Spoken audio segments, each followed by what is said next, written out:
Hey, what's up, Roxstars? It's Rox with a little bit of talk about what's at the top of the blog, so let's get to it.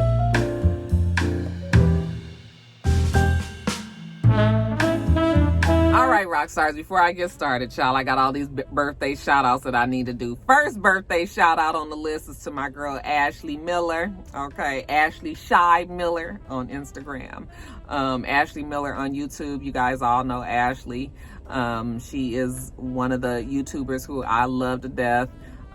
She and I always tell you guys, she and I and Brittany and really all of us kind of started around the same time. Scotty, you know, we all kind of started around the same time. And so I kind of have like a special place in my heart. It's her birthday today.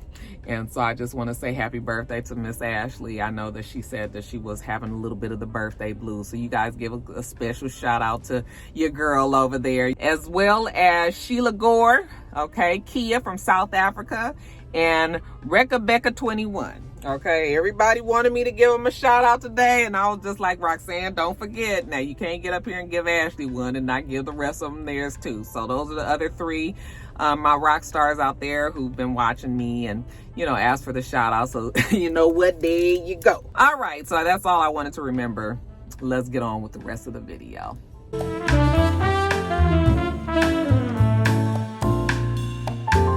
So first story up, none of the stories today are like super, like I have to talk to you about. Let me just kind of go in order what I have here. Last week, which my video got erased, so I didn't get to give you guys my top of the blogs for last week.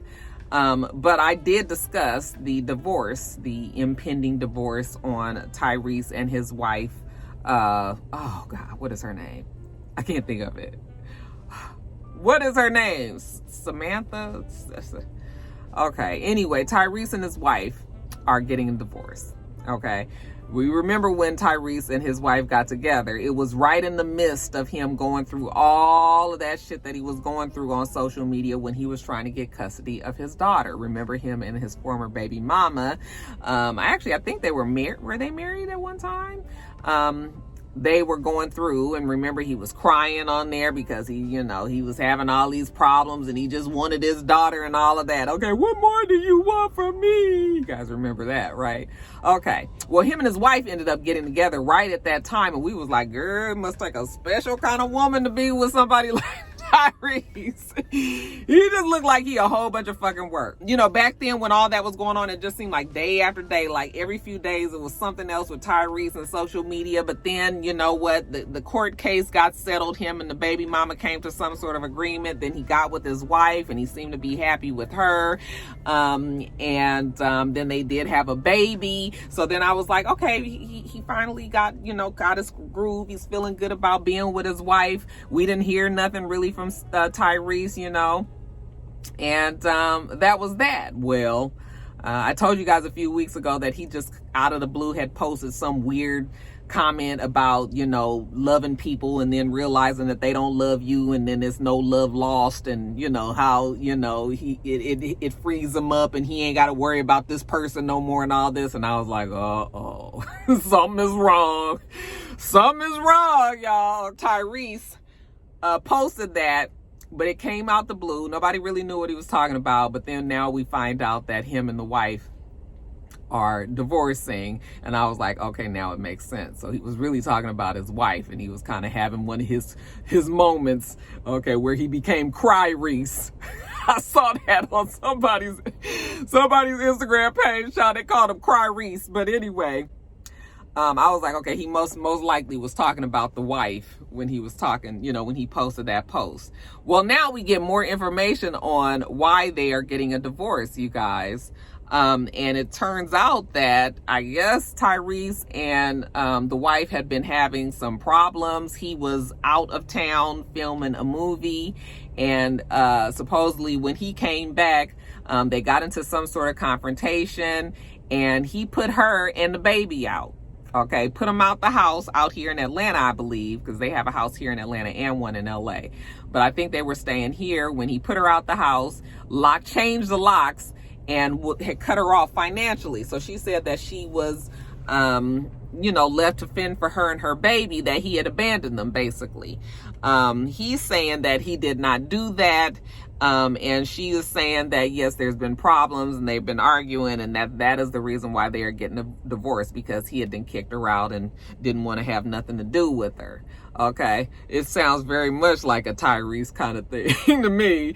He just seems like the type to be very controlling, and, you know, it's kind of his way or the highway. And, you know, like I said, it was going to take a special woman to be with Tyrese, and she was going to have to really kind of kowtow to him. And I don't know. Now, she was a doctor from what I understand. I think that she was a doctor. And so she definitely is educated and has access to making money. But I guess he was taking care of her. She wasn't working at the time or whatever. And yeah, that's the reason why she says that, you know, it's not working any longer. Now, the messages that have been the comments that have been put up by Tyrese recently kind of make it seem like she was the one that wants the divorce and that he doesn't, because they, you know, he still calls her his black queen, and, you know, it's all this about how much he loves her and, you know, all of that. So I think that she finally was probably the one that was just like, you know what, fuck this, I'm done. I can't do this shit no more. And maybe now Tyrese is regretting whatever decisions that he has, you know, made when it comes to ending this marriage. But yeah, you guys, I mean, are we really surprised, child? I mean, how do you, that Tyrese is something else, child. That Tyrese is something else. And he had a birthday last week when I had did the video. And you know, it's been bad for old Tyrese, because evidently his car got stolen in his driveway. He had a Range Rover, and he lives up in the Buckhead area. And if you guys live out here in Atlanta, then you know that them niggas are stealing shit out in Buckhead left and right, honey. They are hitting that area. They know that that's where the wealthy are. They done decided to stop robbing folks down my way, and now they going up back up there with the rich and the wealthy, and in the mall, robbing people in the stores, and raping people and carjacking folks. It's craziness. So he had left his car in his driveway, and he had the car running, and somebody just happened, I guess, to be going down the street and saw this fucking running Range Rover and jumped in his car and took it. So yeah, it's crazy in Buckhead, you guys. So if you're coming to visit, I mean, it's not just like World War III or anything, but, you know, when I be in Buckhead now, I be keeping my eyes open. I see these white folks, they be jogging this 9 and 10 o'clock at night, you know, outside. I said, girl, do you know what's going on out here? You better take your ass back to your house. Shit. So anyway, you guys, it ain't been good news for old Tyrese recently. And you guys already know that when it's not good for Tyrese, then we all know it. Okay, he's gonna tell us all. So I just really hope that this divorce, if it does indeed happen, if they can't work it out, then I hope it goes very smoothly. But something tells me that it won't, you guys. Tyrese don't do nothing smoothly. Well, maybe sing, but the boy don't seem to do that no more either. So we'll see what happens, y'all.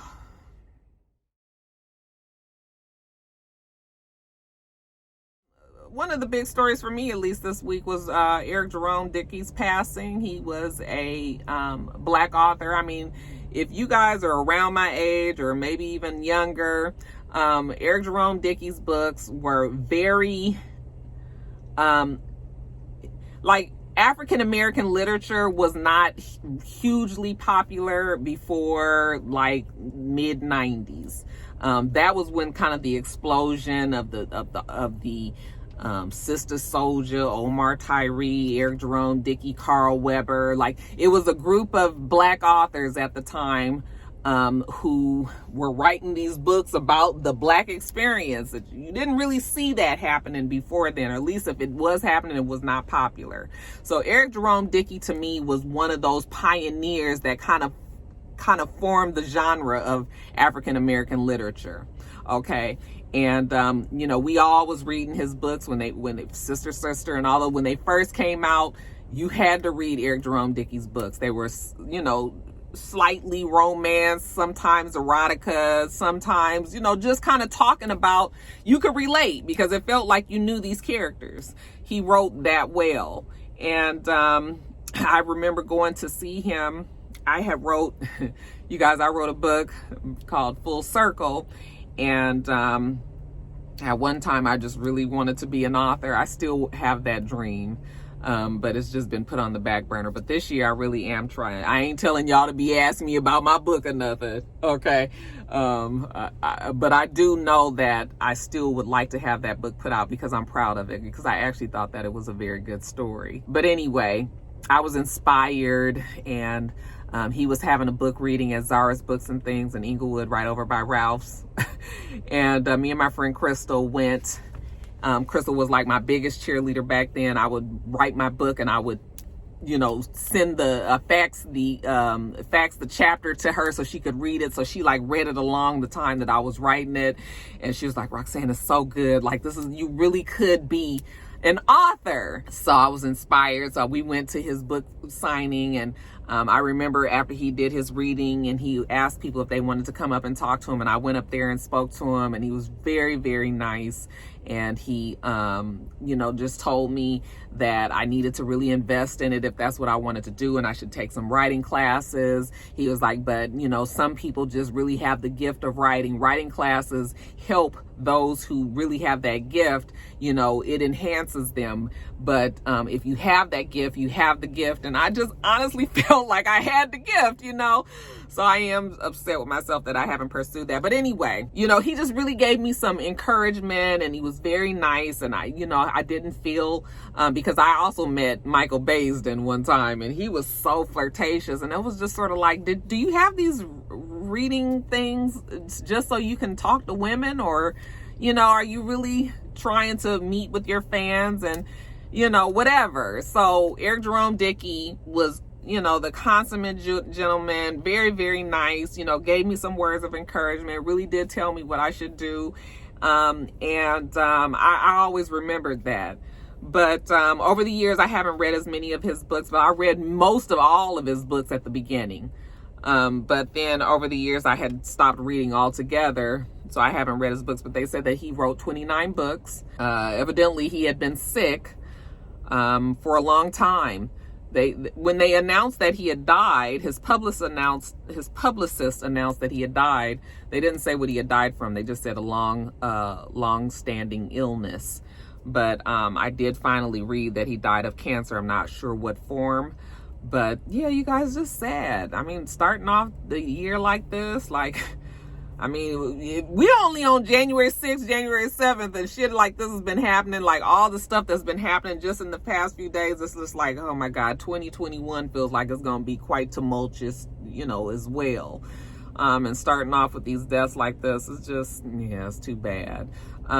He was a father of 4 girls, was not married from what I understand. I'm not sure if he had been married before, but yeah, he leaves behind 4 daughters, much family, and many, many friends and fans, you know, of his writings. We're gonna miss him. He's going to be a big part of African-American literature that is gone now. His voice is gone, but he does leave behind his books for people to read. So, like I said, he was 59 years old. Rest in peace to Eric Jerome Dickey. Guys, and since we're talking about rest in peace, let's talk also about Joe Clark, who was the principal that the movie Lean on Me was based on. Remember, he was the principal at East Side High in Paterson, New Jersey, I believe.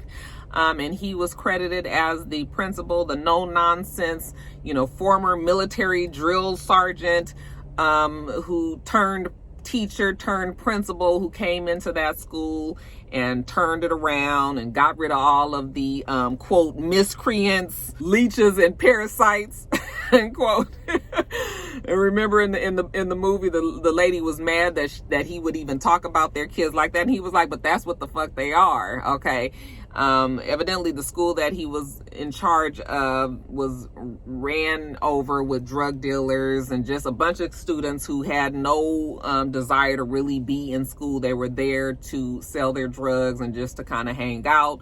Well, he was implemental in getting rid of all of that, getting rid of the drug dealers, and that's what the movie focused on. The movie also focused on him like really completely turning around the school's testing numbers and, you know, made it a thriving school. Well, in reality, the school's testing numbers never really did go higher. They did go up a little bit, but that was because they got rid of all of the drug dealers and everything. So the movie definitely did glorify, or actually just kind of, you know how movies are. It's Hollywood. They got to make the story bigger and better, so they make it seem like, you know, he comes in there and he whips everybody into action and all the kids are smart and they understand and they get high test scores and all of that. The reality is the scores didn't really go there, but they do credit him as turning around the school, meaning that he just got rid of a whole bunch of like foolishness, like got rid of the ones who, you know, 22-year-old that was still in high school and, you know, that kind of thing. So after he finished being the principal, he became a public speaker, and he would go around and talk to Black people about pulling themselves out of poverty. He said that he was a conservative person, so, you know, his outlook was always going to be what Black people need to do to make their lives better. His health began to fail. Somewhere along the line, he moved down to Florida, Newberry, Florida, which was where he died. He had been married 3 times, you guys. His last wife died in 2019. He had 3 children. He had 3 grandchildren that he leaves behind. 83 years old, okay, as his daughter corrected, because they had said he was 82 years old. But yes, rest in peace to Joe Clark.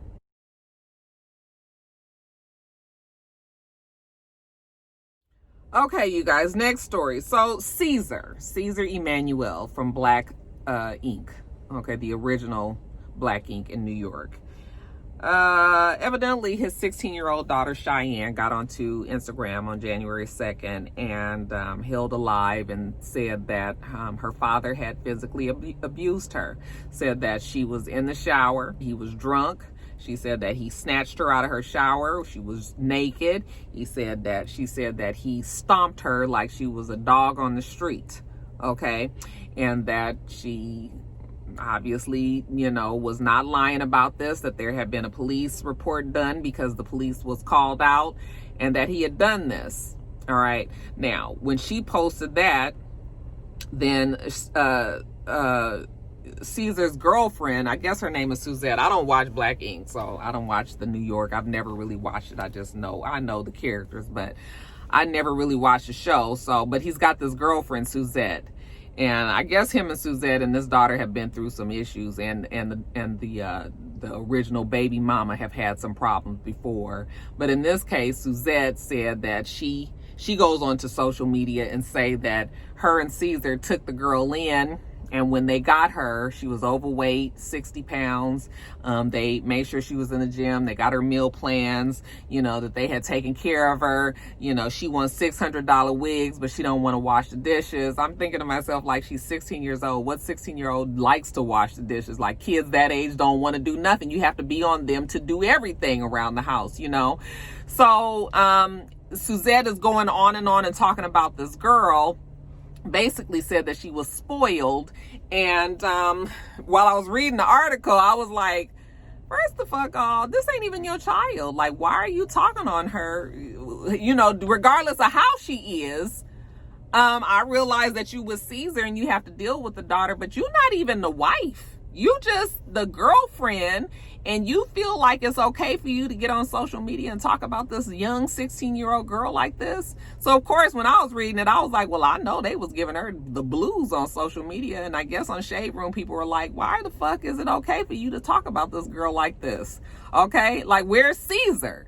You know, so at first Caesar wasn't commenting, but I think it looks bad when you let somebody, if you let somebody talk about your child that's not theirs, and you're not even a fucking wife, but you allowing them to talk about your daughter in that way in the public like that, then I can imagine what the fuck is going on behind closed doors. If she don't even respect it enough to make it to look like it's all good in public, okay? So people was going off on Suzette. Caesar finally came out and said that he and his daughter don't have a really good relationship right now, but he would never physically abuse her. that he just disciplines his child. So I'm thinking to myself, like, okay, well, maybe it's just semantics, whether you say physically abuse or discipline in certain instances. I mean, if you stomping a child out who's naked on the ground, you know, if you stomping them out, that is not discipline. Okay, this is your daughter. So yeah, no. But anyway, he says that he hasn't, and that Cheyenne is just having problems with the new dynamics of the family, because I guess Caesar and Suzette I guess she has a child and there's another child in the house, and she has to get used to sharing the attention of Caesar with this other child. You know, he says that she's used to getting all the attention. You know, she's the sole heir to his tattoo studios and all of this. And I'm thinking to myself, like, I mean, you have a 16-year-old child. That's your child. You should still be investing and giving the attention to that child. Yes, I understand that you guys have a blended family now, but I mean, still the responsibility of your child is yours, you know? So what, do you ignore your child now that there's a new, like, I don't know. That excuse wasn't good enough for me. You know, I was just like, I don't know if I believe this, but I don't know enough about Caesar and Cheyenne and Suzette. And well, I do know that I don't like Suzette, because I don't like a bitch that's just going to talk on somebody's child like that, calls her a thought and all of this. And no. So I know I don't like Suzette, but I don't really know Cheyenne and Caesar and what's been going on. You know, when I was reading up on it, they were saying that Caesar and the girl and the girl's mother had been going back and forth on social media like a few months ago. So they have like this bad relationship anyway. But yeah, I mean, it's not okay to stomp your children out. It's not okay to do that. So I don't know. Maybe the girl, has she gone back home to her mother, or was the situation bad with her actual birth mother as well? Maybe you guys can enlighten me on that story more, because I don't really know much about any of that. So y'all just, if you know about it, just let me know.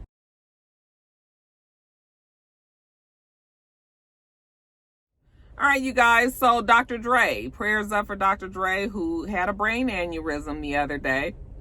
I was just, again, like, here's how 2021 is starting off. Okay, of course, when I have the experiences of people who have had brain aneurysms that have been closer to me, I only know of one or two that actually survived a brain aneurysm. Most people that I've known that have had brain aneurysms have died. So of course I was immediately concerned. I was like, oh my God, we can't lose DrDre. We cannot lose DrDre. But evidently he survived the brain aneurysm. He was rushed to the hospital out there in California. I said, oh, y'all talking about these ICUs being full, but y'all sure did get DrDre in one of them rooms, didn't you? Yeah, they said that he is going to survive the aneurysm, that he's getting all of the help that he can get, and that he's, you know, doing good, and he expects to be home soon. I was wondering if the brain aneurysm had anything to do with the highly stressful situation of the divorce between him and his wife, Nicole. You guys know we've been seeing in the news, you know, them going back and forth and trying to come to, you know, some terms on the settling of how much money she's going to get a month. And, you know, she was suing them back because she removed money from an account. And I would imagine that this hasn't been the easiest divorce that's going on. So probably the stress from that, you know, because this is big money that we're talking. I'm sure that has not helped, you know, in his health crisis now. But you guys, how about while he was in ICU, like right when they had announced that he had this brain aneurysm and had been rushed to the hospital, then a couple of hours later, there was somebody that was trying to break into his compound, his Malibu home, and got caught. You guys, and it was a black person. I didn't get the man's name, but he was trying to break up in there, and I don't know what he was thinking, because just because DrDre is not at the house, do you not think that he has security in place? You know, that you think the house is just completely open now and you can get in there and do whatever you want to do? It was actually a weird story, because I was just like, you just had this one black guy that was just in there deciding that he was going to steal something. I was like, it's more to that story. Like, what was he in there trying to steal? Okay, because it ain't like you can just walk off with some shit from DrDre's house, you know, and not be seen. So then I was just like, was he planning? Was he in there trying to find something while he was gone? Like, I don't know, you guys. I just felt like that story was weird. And that it was more to it that we don't probably know and probably won't ever know. But they caught the guy. They caught the guy, and he didn't get anything as far as we know. So, but yeah, anyway, you guys, we just gonna shoot up a prayer real quick for Dr. Dre, and hopefully that, you know, his health hasn't been jeopardized in this aneurysm, and that he can kind of just get back to being himself and doing whatever he has to do to make sure that he takes care of himself better. So, hold your head up, Dr. Dre. I hope you get to feeling better soon.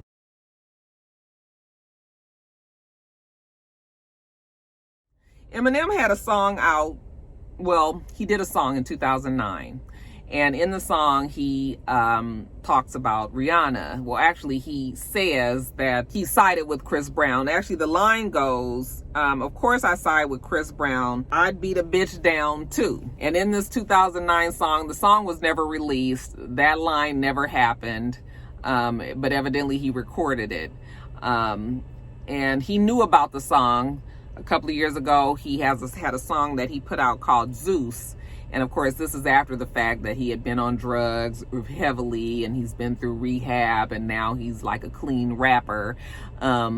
He put out this song Zeus where he apologized to Rihanna. But recently, he talked about it more on a Sirius XM radio interview where he said that he doesn't even know how that line ended up getting leaked again. He said the song never came out. He said that he didn't even remember saying the line. He said that he was shocked when he heard it. It was so unfamiliar to him. But he said that if it was his voice, and obviously he said it, but it was more so about just the fact that the song rhymed, the words rhymed, okay? And that's kind of where he was back then, that he would pretty much say whatever the fuck he wanted to say. If it would fit into his rap song, then that's what he said, okay? But he also said that he was on drugs heavily back then, and you know, his decision making process was not the same as what he would do today. So in today's age, of course, he would never say that. And it was surprising that he would, considering him and Rihanna have had, you know, multiple projects that they've done together. So he said that he felt really, really bad about it because he didn't even remember saying it or doing it. And, you know, he did want to apologize to her again. And, yeah, I mean, I guess I can see how that would happen. That when Rihanna and Chris Brown thing went on, a lot of people had a lot of conversation about it and a lot to say about it. So I can see where he would pick up that story and just kind of put it in a song because it was like pop culture right then, and that's all Eminem was about back in the you know, in the day. So he said that he did apologize to her in person, and I you know, I'm assuming Rihanna probably doesn't care. Rihanna's gone on to do, you know, big things and can't worry herself too much about Eminem and all of that. But I mean, I guess it's good that he would apologize because that shit wasn't cool.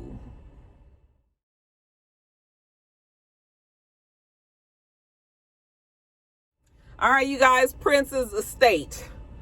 Oh, child, I tell you, ever since Prince Roger Nelson died back in April of 2016, that estate has been catching hell.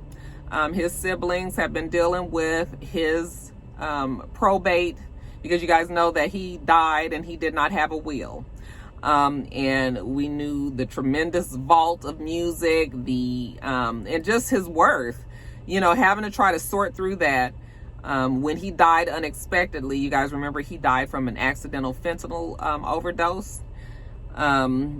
So, you know, now the family has been having to deal with it, or his siblings have been having to deal with this, and it's been a mess. So now the IRS has gotten involved because they're saying that the estate has undervalued the assets. The bank that's representing Comerica Bank and Trust said that he was worth the assets were worth $82.3 million. Okay. Well, when the IRS came in and did their own assessment, they said, oh no, he is worth more than that. Actually, 50% more. They're saying that they cut him in half, 50%, and that he's really valued at $163.2 million. So now the IRS is saying that they are owed another $32.4 million from the estate, and the family is already very frustrated because they have been spending tens of millions of dollars in lawyer fees for this to be taken care of, only for it to keep getting drawn out with issues such as this. Okay, and that seems like that's going to be more money out of this, out of this case, and is going to drag on this probate for, for longer and longer and longer.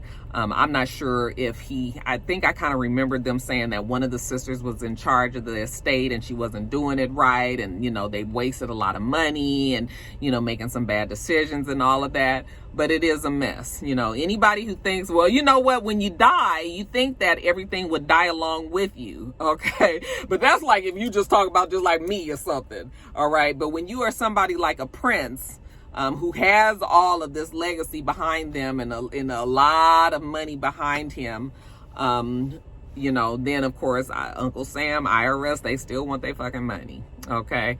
So, they're trying to figure that out. I hope that they're able to get this this settled before all the damn money is gone. But we know IRS is good. They will take that fucking money, and you will end up spending more and more money on lawyer fees just trying to get this case taken care of. And when you look around, it ain't gonna be nothing left for probably them siblings to split up anyway, so a mess.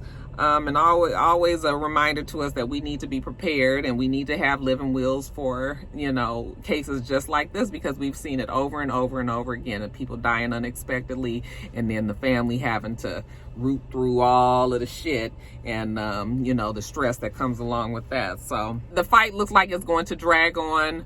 But these people said they're going to get their money one way or the other.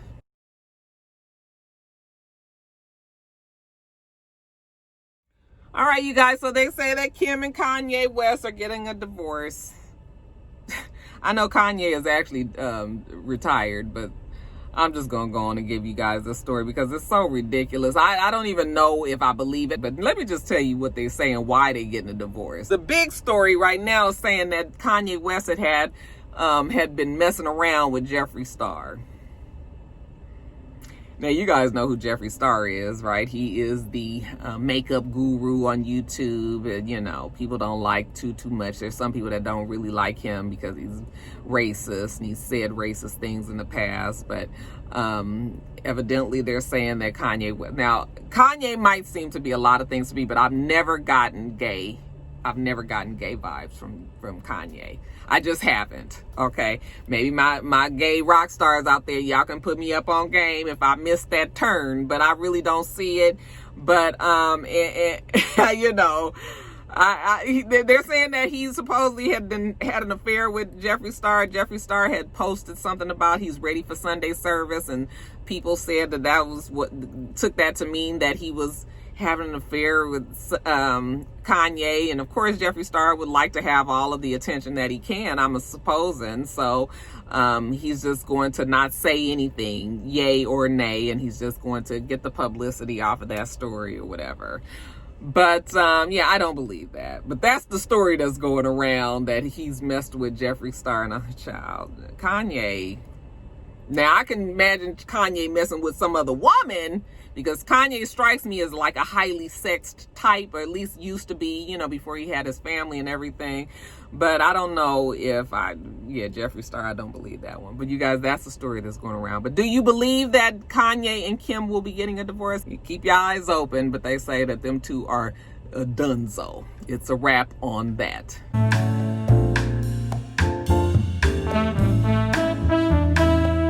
You guys, so the Grammys were scheduled to air in Los Angeles, California on January 31st. They were going to have a you know, it was going to be like a reduced type Grammys. You know, they still had their nominations like normal, but they were going to have the presenters at the location like normal, and they would have their performers at the location like normal, but they would not have the winners in person unless they were there to perform, and they would not have an audience. Okay, that was the reduced Grammys because of COVID-19.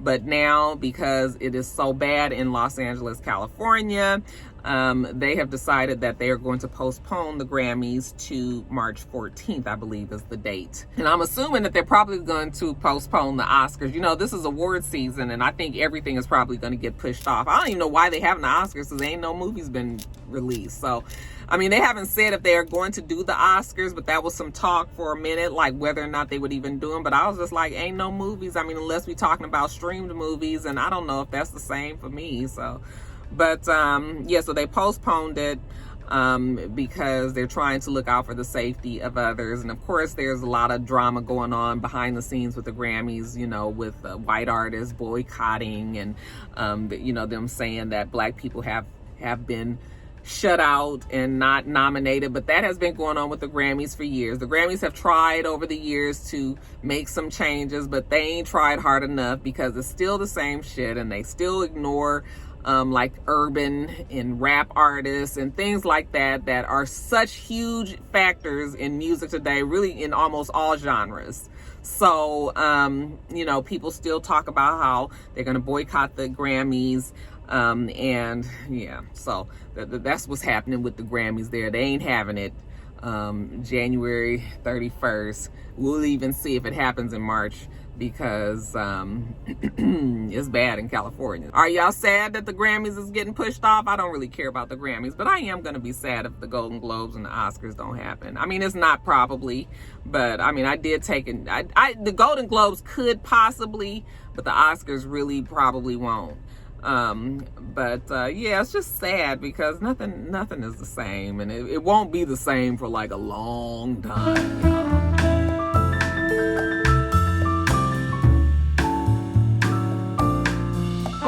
All right, you guys, I've been out here 2.5 hours.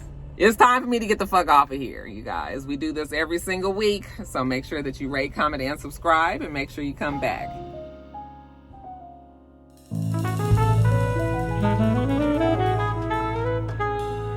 Until next time, Roxstars. Bye.